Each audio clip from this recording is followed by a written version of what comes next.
On this day in history, Columbia University students who were also activists took over administrative buildings in 1968. Originally, one of the activists just so happened to come across documents showing that Columbia University was affiliated with a think tank who was in support of the Vietnam War, which most students across the country were against. And on another note, there were also protests against the building of a new gymnasium by Columbia University, which is in the neighborhood of Harlem, borderline Morningside Heights. Morningside Heights is actually just a subsection of Harlem. Residents of Harlem began to complain because the way the gym was planned to be built was that there was going to be an entrance for local residents on the ground floor. Then for the Morningside Heights, Columbia University side had an entrance way up, higher up on the other side of the building for Columbia University students.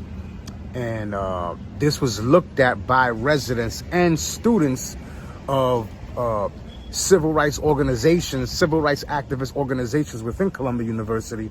It was looked at as a way for Columbia to circumvent the new laws making segregation illegal.